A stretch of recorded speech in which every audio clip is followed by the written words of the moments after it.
Brasil. 10 programas contando a história do rádio brasileiro. Uma produção da BBC Brasil. Hoje no Brasil, dentre todos os veículos de comunicação de massa, o rádio é sem dúvida o mais imediato. Mas, para chegar até os dias de hoje, muita coisa aconteceu. E não poderíamos deixar de lembrar nesta série que se inicia dos pioneiros que trouxeram para o Brasil o veículo de comunicação sem fio. Homens que transformaram um sonho longínquo em pura realidade.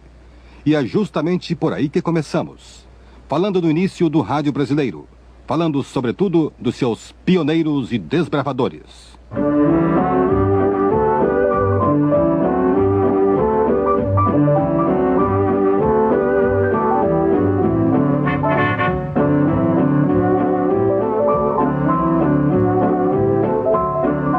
As primeiras experiências realizadas com o rádio no Brasil aconteceram no ano de 1922, no dia 7 de setembro, durante as comemorações do centenário da independência no Rio de Janeiro.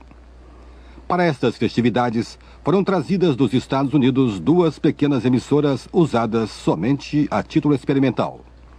Um dos presentes, maravilhado com a novidade, logo se apaixonou por ela e, anos mais tarde, seria reconhecido como o pai do rádio brasileiro, o cientista e professor Edgar Roquette Pinto. É que durante a exposição do centenário da independência, em 1922, muito pouca gente se interessou pelas demonstrações experimentais de radiotelefonia então realizadas pelas companhias norte-americanas Westinghouse na estação do Corcovado e Western Electric na Praia Vermelha. Muito pouca gente se interessou. Creio que a causa principal desse desinteresse foram os alto-falantes instalados na exposição, ouvindo discursos e música reproduzidos no meio de um barulho infernal, tudo rofenho, distorcido, arranhando os ouvidos. Era uma curiosidade, sem maiores consequências. Um depoimento de Roquette Pinto. Outro presente nas comemorações do centenário da independência foi Renato Mursi, que viria a ser uma das pessoas mais importantes no desenvolvimento do rádio no Brasil. Renato Mursi dedicou mais de 50 anos ao rádio. Certa vez, recordando o impacto que o novo veículo causou nas pessoas que assistiam às demonstrações, ele disse: Eu assisti a tudo que se passou no rádio, de bom e de mal, desde a primeira experiência de rádio que foi feita no Brasil, em 7 de setembro de 1922, quando se comemorava o centenário da independência. E essa experiência foi feita no recinto da exposição do centenário. E a primeira pessoa que falou a um microfone de rádio, uma estação instalada no Sumaré pela Western Electric, foi o presidente de então, Epitácio Pessoa. E o povo que se juntava na exposição do centenário, uma multidão incalculável, era pior que São Tomé. Estava vendo, ouvindo e não acreditando. Como é que um aparelhinho pequenino, lá longe, sem nada, sem fio, sem coisa nenhuma, podia ser ouvido à distância e ficavam embasbacados.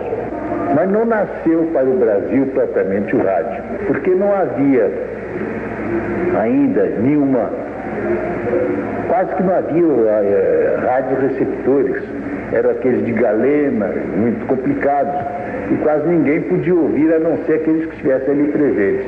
E os que ouviram o Guarani de Carlos Gomes, irradiado diretamente do Teatro Municipal. Esta foi a primeira experiência do rádio no Brasil. As lembranças de Renato Mursi. O rádio, como meio de comunicação de massa, surgiu nos Estados Unidos no dia 2 de novembro de 1920, quando a emissora KDKA, da cidade de Pittsburgh, na Pensilvânia, transmitiu os resultados das eleições norte-americanas. Mas existem alguns detalhes que a história das comunicações nunca registrou devidamente. Foram as primeiras experiências da transmissão sem fio da palavra humana, realizadas ainda no século passado pelo padre gaúcho Roberto Landel de Moura. Quem relata estes antecedentes é o radialista e pesquisador Luiz Carlos Saroldi.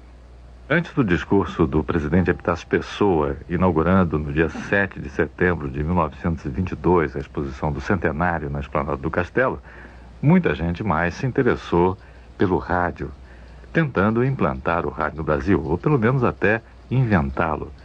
Mas há um nome que não podemos esquecer entre esses, do padre Roberto Landel de Moura, um padre gaúcho que estudou na Escola Politécnica do Rio de Janeiro e se formou em Roma em ciências físicas e químicas. Era um inventor nato. Em 1893, em Campinas, ele já construía aparelhos que assustavam seus paroquianos. Seus inventos foram patenteados em São Paulo em 1900 e nos Estados Unidos em 1904. Eram o telégrafo sem fio, o telefone sem fio e um transmissor de ondas sonoras. Para nós, o padre Landel de Moura pode ser comparado a Santos Dumont. Um inventou o avião, o outro teria inventado o rádio. Nenhum dos dois levou a primazia desses inventos, porque outros apareceram apoiados por forças poderosas e de alcance muito maior, internacional. Quanto à primeira emissora a ser fundada entre nós, mencione-se também a reivindicação do título de pioneira para o Rádio Clube de Pernambuco, que tem um registro datado de 4 anos antes da rádio de Roquete Pinto, 6 de abril de 1919. Acontece, porém, que as experiências de transmissão dos jovens pernambucanos foram feitas, mas se tratavam ainda de pesquisas de recepção radiotelefônica e não radiofônica. Embora a partir de fins de 1922, os rapazes de Pernambuco viessem a conseguir transformar um transmissor radiotelegráfico em transmissor radiofônico, no fundo, realmente, Roquete Pinto tem a primazia de ter fundado e posto para funcionar a primeira emissora de rádio no Brasil, a Rádio Sociedade do Rio de Janeiro. Luiz Carlos Saroldi. Já o nascimento de fato da primeira emissora de rádio brasileira foi explicado certa vez pelo próprio Roquete Pinto. No começo de 1923, desmontava-se a estação do Corcovado e a da Praia Vermelha ia seguir o mesmo destino, se o governo não a comprasse. O Brasil ia ficar sem rádio. Ora, eu vivia angustiado com essa história, porque já tinha convicção profunda do valor informativo e cultural do sistema, desde que ouvira as transmissões do Corcovado alguns meses antes, conforme já narrei mais de uma vez. Mas uma andorinha não faz verão. Resolvi interessar no problema a Academia de Ciências. Era presidente o nosso querido mestre Henrique Moriz, eu era secretário, e foi assim que nasceu a Rádio Sociedade do Rio de Janeiro, a 20 de abril de 23. Roquete Pinto. A questão do pioneirismo do rádio no Brasil é muito polêmica. A Rádio Clube de Pernambuco reivindica para si a primazia de ter sido a primeira emissora do país. No entanto, Renato Mursi aceitava a tese de Saroldi sobre a primeira emissora de rádio brasileira. Pernambucanos, de muito valor no pioneirismo do rádio, eles reivindicavam para si a primazia de ter lançado o rádio no Brasil. Mas não era. Eles tinham um Rádio Clube do Brasil fundado desde 1919. Mas exclusivamente para difundir a telegrafia sem fio e não o rádio. Eles só vieram a instalar a primeira estação de rádio telefonia, de radiodifusão, em outubro de 1923, quer dizer, um mês e tanto depois da Rádio Sociedade do Rio de Janeiro. Mas isso não tira o mérito dos irmãos Moreira Pinto e de outros abnegados radialistas de Pernambuco, que tem uma ação muito marcante dentro do rádio brasileiro. O depoimento de Renato Mursi. O rádio teve um começo precário, de muita improvisação. O comercial ainda não estava de todo regulamentado. E, portanto, a sobrevivência das primeiras emissoras era um ato de heroísmo. Paulo Tapajós, que atuou no rádio durante mais de 60 anos, conta como foram os primeiros passos nos idos da década de 20. O rádio naquele tempo era uma coisa muito amadorista, mas muito mesmo. Você vê pelo nome, Rádio Sociedade do Rio de Janeiro, era uma sociedade, era um grupo de amigos que pagavam uma determinada importância para a manutenção da rádio. Além disso, além desses amigos, havia algumas firmas comerciais. E eu me lembro do tempo em que o locutor, que naquele tempo se chamava speaker da Rádio Sociedade, chegava e dizia assim: vamos ouvir agora a relação das firmas que contribuem para a manutenção da Rádio Sociedade do Rio de Janeiro. Então vinham aqueles nomes daquelas firmas que contribuíam como? Algumas eram empresas que vendiam discos, né? Então contribuíam mandando discos para a programação. Depois iam buscar de volta, que não significava que aquilo fosse doação. Aquilo era um empréstimo para usar na programação. Mas principalmente as firmas ligadas com a parte de, vamos chamar, eletrônica, né? Paulo Tapajós. O primitivismo do rádio não estava apenas no empréstimo de discos e equipamentos. No Rio de Janeiro, por exemplo, ainda nos anos 20, a Rádio Sociedade e a Rádio Clube do Brasil, esta a segunda emissora do país, eram obrigadas a alternar os seus horários de transmissão, uma vez que ambas irradiavam poucas horas por dia. Henrique Forens Domingues, o almirante, a maior patente do rádio brasileiro, contou certa vez o seguinte: o rádio irradiava só algumas horas. Quando teve o primeiro entendimento com a segunda estação, que foi a Rádio Clube do Brasil, viu? Então, as duas, tanto Rádio Sociedade e Rádio Clube, imaginando que eles não tinham bom contato perfeito, então combinaram o seguinte: um irradiava só nas segundas, quartas e sextas, e outro nas terças, quintas e sábados. No domingo não tinha rádio. E era só algumas horas. Evidente, com o tempo, foi aumentando. DRKK, Rádio Necessidade do Rio de Janeiro. 18 horas no relógio chaveco de um guarda noturno. Senhor Neres de Tupiniquins, de passagem de segunda classe pelo nosso estúdio, vai cantar Maria da Luz, Foxtrot. Na sequência do depoimento de Almirante, tivemos Lamartine Babo satirizando o rádio nos tempos em que as pessoas estavam sempre de passagem pelos nossos estúdios e participavam de alguns programas, cantando ou tocando. Nesse início do rádio brasileiro, as primeiras experiências de programação ocorriam com certa lentidão. Não era propriamente uma programação, pois as irradiações iam acontecendo quase que ao acaso. Assim foi com os concertos musicais, com as palestras e também com o jornalismo. A Rádio Sociedade do Rio transmitia todos os dias o seu Jornal da Manhã, que era apresentado de uma forma muito curiosa por Roquete Pinto, como conta sua filha Beatriz Roquete. Ele fazia o Jornal da Manhã de uma maneira muito original. Ele pegava todos os jornais com lápis grande, sempre andava com lápis vermelho na mão, e ele apanhava o jornal e riscava todas as notícias que ele achava interessantes para o rádio. Depois que ele estava com os jornais todos riscados, ele tinha um telefone direto para a Rádio Sociedade. Então ele mandava o João Labres Júnior, que era o técnico, e disse: pode pôr a estação no ar? E ele então, ele mesmo falava sobre cada assunto. Beatriz Roquete. Aliado a este espírito jornalístico, Roquete Pinto tinha como objetivo principal para o rádio a cultura. Isto o levou a transmitir vozes de vários sábios e intelectuais que visitaram o Brasil naqueles tempos, como, por exemplo, Albert Einstein e o arquiteto francês Agache. Roquete foi também o pioneiro na transmissão de uma ópera completa pelo rádio, quando colocou no ar, no dia 4 de julho de 1926, o Rigoletto de Verdi. E o rádio começava a adquirir dimensões nacionais. No dia 6 de junho de 1925, foi ao ar pela primeira vez uma estação de rádio do interior do Brasil, a Rádio Pelotense do Rio Grande do Sul. A Rádio Pelotense é reconhecida como a terceira emissora do Brasil. Ainda nos anos 20, São Paulo conheceria suas primeiras emissoras. Rádio Educadora Paulista, Rádio São Paulo, que só entraria no ar normalmente 10 anos depois, em 1935, e a Rádio Cruzeiro do Sul. E logo no começo da década seguinte, São Paulo teria uma nova emissora que daria aos seus ouvintes muitos momentos de alegria. Nasceu a 11 de junho de 1931 a Sociedade Rádio Record. E quem fala desse nascimento é o seu próprio criador, Paulo Machado de Carvalho. Em 1931,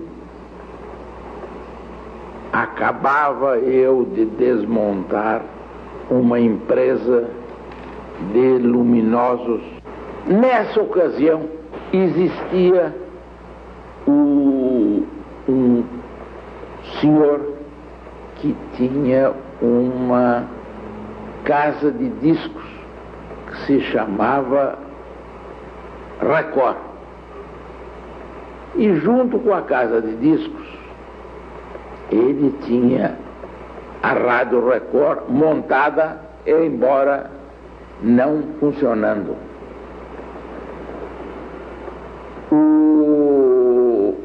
Esse senhor era o senhor Álvaro Liberato de Macedo. Então, ele me ofereceu a Rádio Record. Eu nem sabia o que era aquilo, mas um grupo de 3 resolvemos ver o que era esse negócio que chamavam de rádio e que emitiam sons, um negócio muito difícil de se ouvir. Então nós fomos até a Praça da República 17 para ver o que era esse negócio que chamava-se rádio. Note-se que já existia naquele tempo, como o homem que nasceu, que trouxe, que iniciou o rádio no Brasil, o professor Roquete Pinto, que no Rio de Janeiro ele conseguiu montar uma estaçãozinha que emitia uns sonzinhos. Assim era, nesse terreno estava a Rádio Record, sendo que existia já em São Paulo funcionando a Rádio Educadora Paulista. Fazendo de parênteses, nós fomos para a Praça da República 17 e abriu-se a porta e viu-se uma sala cheia de cadeiras, uns negócios grandões que chamavam de microfone, uma porção de fios pendurados e amarrados e um piano. Então, nós vimos aquilo, não sabíamos bem o que era e começamos a estudar o negócio. Esse, não me engano, precisamente não posso dizer, mas a Rádio Record foi adquirida por qualquer coisa como 15 mil cruzeiros, entrando o senhor João Amaral com 5, eu com 5 e Jorge Alves Lima com 5.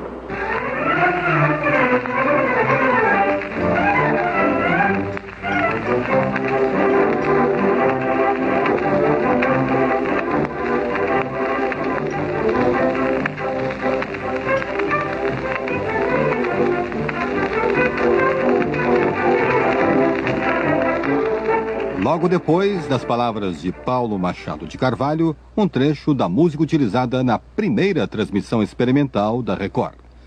Nesse início, os homens ligados ao rádio geralmente eram também ligados à cultura. Para se ter uma ideia de quem eram essas pessoas, o capitão Furtado, também conhecido como Ariovaldo Pires, conta quem atuava na Rádio Educadora Paulista. Em 29, quando foi registrado para o nascimento da Rádio Cruzeiro do Sul, que era PRAO, depois ficou PRB6, mais tarde emissora de Piratininga, basta ver que um dos redatores era Guilherme de Almeida, outro era Minotti de Alpíquia. Compositores eram Marcelo Tupinambá, que era um engenheiro, Dr. Fernando Lobo. Um dos locutores era o médico Dr. Mário Ferraz Sampaio. E, enfim, o nível do rádio naquele tempo, eu até nem sei como é que eu entrei, porque era um pessoal tão de elite que a minha entrada foi uma zebra. Ariovaldo Pires, ou Capitão Furtado. Se o rádio brasileiro viveu vários anos de quase amadorismo, um dos motivos era a necessidade que as emissoras tinham de sobreviver com o pagamento das mensalidades dos sócios, coisa que raramente acontecia, e principalmente com o capital dos seus proprietários. Mas, no começo dos anos 30, o presidente da República, Getúlio Vargas, legalizou a comercialização do rádio. Com a publicidade paga, começaram a aparecer os recursos financeiros que possibilitaram novos progressos. As emissoras podiam contar agora com a maior participação de cantores e músicos, já que havia a possibilidade do pagamento de melhores cachês. Surgiram então os primeiros programas especificamente comerciais que iriam modificar em pouco tempo os rumos seguidos pelo rádio durante os anos 20. Quem nos fala dessa época é, mais uma vez, Paulo Tapajós. Primeiros programas de montagem comercial, o primeiro que eu me lembro e que foi um grande sucesso no Rio de Janeiro, aconteceu na Rádio Marique Veiga. Naquele tempo chamava-se Rádio Sociedade Marique Veiga.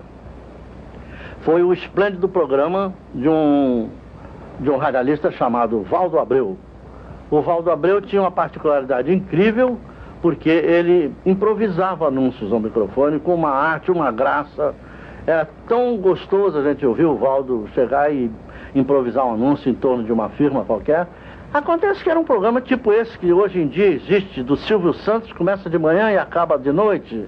O do Valdo Abreu era uma coisa assim também, começava de manhã, acabava quando era possível acabar, quando ele já tinha esgotado tudo, todos os artistas já tinham passado pelo microfone. E que artistas?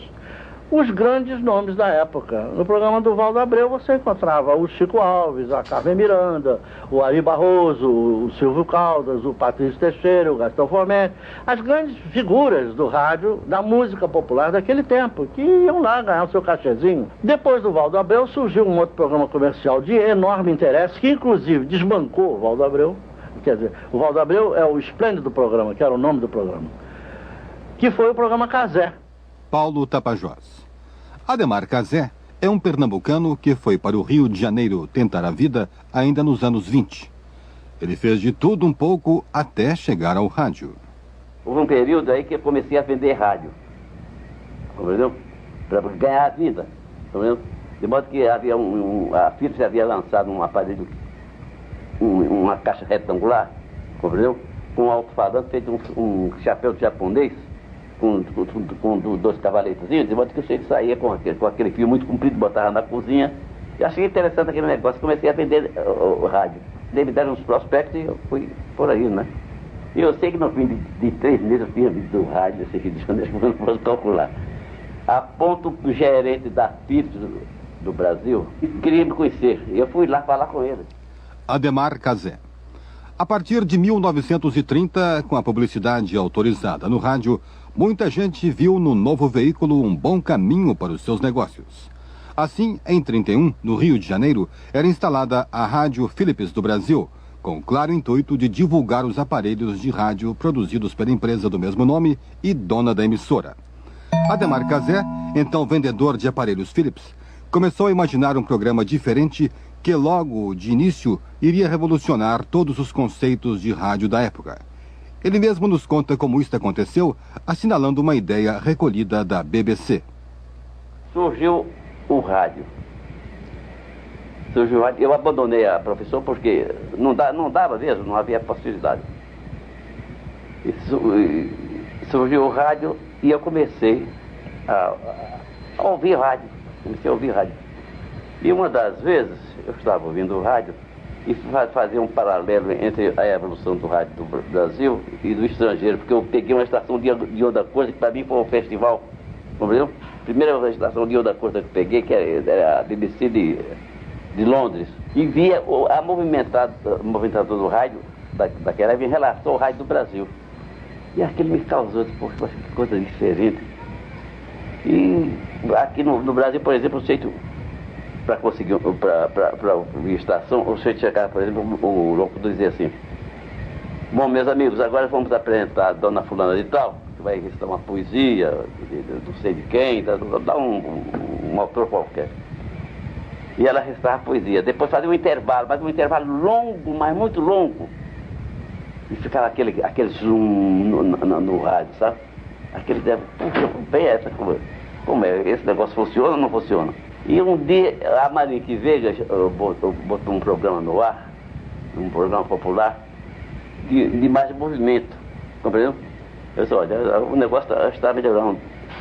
Mas vai fazer aquele vácuo, tal, lá. Então eu tive a ideia, ouvi esse programa, vi o movimento e resolvi loucamente fazer um programa desse gênero. Nisso a estação, o Philips tinha botado uma estação, Rádio Philips do Brasil, e essa estação era para fazer promoção dos artigos da Philips. Falei com o doutor Augusto Viziano de Borges, que era o presidente, e contei da minha pretensão. Ele disse, você está maluco, rapaz? Não fazer programa de... arranjar anúncios para a rádio dessa ocasião. Vamos experimentar. Não, o trabalho é seu, alugou a estação. Vamos fazer um programa popular de 8 às 10 horas e o outro programa clássico de 10 horas à meia-noite. Tá bem? Então, quanto ao elenco e tal, eu tinha um capitalzinho, já ganhei pelo rádio, umas economias. E essas economias foram gastas no programa Casé. O primeiro programa, a parte popular, compreendeu? Não, foi movimentada. Foi muito movimentada, porque era Silvio Caldas, Francisco Alves, Camila Miranda, a nata da Patrícia Teixeira, não é? O Custódio Mesquita, João Pedro de Barros, Luiz Barbosa. Mas foi um programa, um barulho, batucada, isso aqui, aquele outro, e o negócio foi embora. Às 10 horas, quando terminou o programa popular, mas nesse interregno, das 8 às 10 horas, o telefone batia sistematicamente. Pedi isso aqui, aquele outro. Chegou a parte erudita, tá vendo? De música de câmara e tal. O bicho ficou mudo lá e eu comecei a... Poxa, não toca mais o telefone, só não está agradando, não. Então, parti daí para explorar mais a música popular. Não esquecendo da via de que de vez em quando eu botava um trechozinho mais ou menos para temperar o negócio, não é? Um depoimento de Ademar Cazé. Com o sucesso do programa Cazé, nós temos o surgimento de uma nova era no rádio brasileiro. Uma era que marcou o início da estruturação objetiva das emissoras e dos seus profissionais. Mas isto já é assunto para o nosso próximo programa, quando falaremos dos anos 30 e da formação de quadros que possibilitou a grande arrancada do rádio brasileiro rumo à sua consolidação.